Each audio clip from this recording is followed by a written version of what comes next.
Time now for us to go across to Bimal Soni and Sharda Ogra. Thank you so much, both of you, and good evening. Thanks so much for joining us. Mr. Soni, if I could come to you first. You know how the BCCI functions and you've been seeing this for so many years. Will it be easy for the Indian Cricket Board to find their next president? I think finding the president would be easy. But the first issue which is at hand is what happens to Srinivasan coming and joining the BCCI EGM. If he is there, then the two groups would be active again. But if he is not there, then I don't think so. We'll have an interim president, or what I mean is a president for the next 2 years from each zone. And it will be unanimous. But this will entirely depend on the court case which is going on to give eligibility to Mr. Srinivasan. Right, of course, what I feel is that each zone should take an action. Anybody can be nominated. As you are speculating, it can be Shashank Manohar, it can be Sharad Pawar, or it could even be Rajeev Shukla, or anybody from the zone. So the issue is that many people are eligible, but everything will depend on the 6 members who constitute the East zone and who will nominate the person. Absolutely. Now, since you've brought up Mr. N. Srinivasan and that's potential stumbling block as far as the BCCI is concerned in finding the new president, let me take that across to Sharda. Sharda, do you think, in a way, a back door has opened up for Mr. N. Srinivasan now? Because we know that there are 2 factions at play in the BCCI. There is the pro-Srinivasan faction and the anti-Srinivasan faction. Intense lobbying perhaps will begin again. In a way, has that back door opened for him again? I'm not sure whether the back door has opened or not, because the case is pending. You know, there's no particular time that was given as to when the next hearing will take place. I'm sure there are there's already backdoor discussions going on at the moment, even in the backdrop of, Mr. Dalmiya's funeral that's just taken place. Will the back door open or not? It's literally like you'll have to consult lawyers to find out whether the special general body meeting can be held, which is different from the AGM that has to take place at some point. And the SGM's entire job will be to make that one person, to nominate that one individual to take over, to be an interim president for a while. It could be any of these gentlemen who's apparently very keen to acquire the position, or it could be a new candidate, like Mr. Soni said, anyone from the East Zone.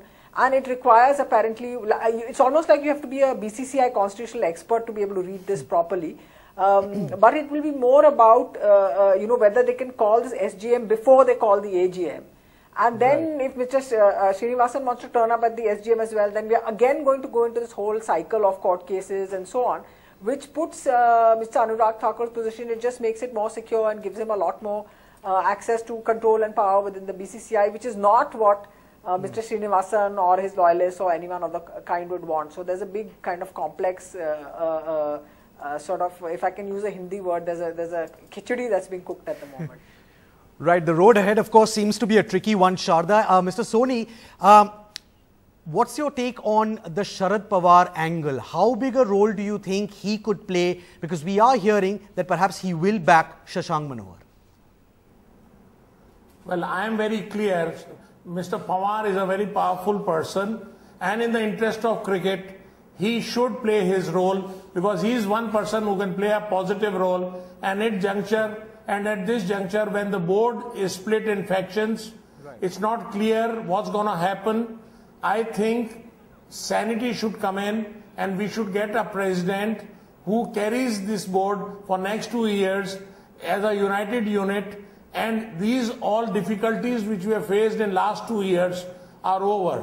Anurag Thakur is doing a good job, and as rightly said, he has to take over the mantle of Dalmiya ji for some time. Right. But as per the board, one of the senior vice presidents will chair the meeting when it comes to SGM or AGM.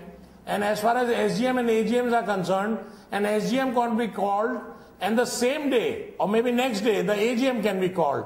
And in the SGM, the president can be elected immediately, and then AGM can be called. But all these things, as I said earlier on, depend on the status of Srinivasan from court, whether he can attend the meetings or not. As long as that issue is not settled, then the BCCI themselves will not know how to progress and how to proceed on this entire matter. Sharda, since Mr. Bimal Soni brought up Anurag Thakur, let's talk about him. Now, he will in all possibility take over as an interim president once that SGM is called, because he will have to call that meeting as the secretary of the board. But do you see him perhaps as a long-term candidate, perhaps emerging as a consensus candidate?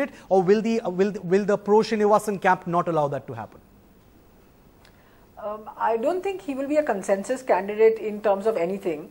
The one consensus candidate or the only candidate that may come about is if someone else from whether say it is Mr. Shukla or Mr. Pawar or a vice president who can then take over an interim role, a senior vice president in the board who can take over in their interim role for the next couple of years. Mr. Soni will correct me on the constitutional side of this. Mr. Thakur, I think, wants to be the secretary of the BCCI because it's a job that he's been performing fairly reasonably well. He's been able to get things moving in the board that in the sense of sort of the daily functioning of the board hasn't been interrupted, even though Mr. Dalmiya has been ill and his illness has been talked about. And does he want to become the president of the BCCI? He is an ambitious man. He will want to become the president of the BCCI. Not now, maybe a couple of years down the line from now. Will he be a consensus? I don't think his name will come up as a consensus name at all, because he's very much, he has been perhaps the first official who stood up to Mr. Srinivasan and said that at least we must go by procedure and call a meeting when the 2013 IPL controversy was happening. So and he is the only individual from the opposition or who does not belong to the Srinivasan group to hold a very important post in the BCCI. So everyone imagined that he would be cornered as a secretary when he was secretary, but that has not happened. He's managed to carry out the job of being the secretary fairly comfortably over these last few months. Right. So clearly, Akash, let me be clear. Yes, Mr. Can I come in? Go ahead. Akash, let me be clear. Mr. Thakur is doing a very good job as a secretary. Right. And had Mr. Dalmiya not been sick, I think he would have given a good judgment on the Srinivasan issue also. Since Dalmiya ji was not well, this episode happened and the SGM had to be postponed. Right. I am sure when the new SGM is called, we'll get the new president and Thakur will continue to run the show of BCCI secretary's job, and we will definitely have a new president, whoever it may be. And in the interim period, when the SGM is called, one of the senior vice presidents will chair the meeting. But very quickly, do you see Anurag Thakur as a future president of the board?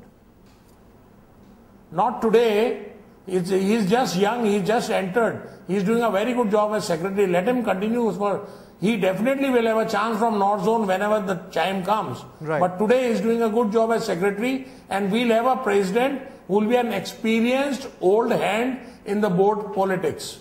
It will not be a youngster like Anurag. All right, so Anurag Thakur is still very young as far as Mr. Bimal Soni is concerned in the world of cricket politics and cricket administration. The road ahead, a tricky one for the BCCI. Let's hope the man who is elected takes Indian cricket forward and not backwards, as we've seen happen in some years over the past. Mr. Bimal Soni and Sharda Ogra, thank you so much for joining us.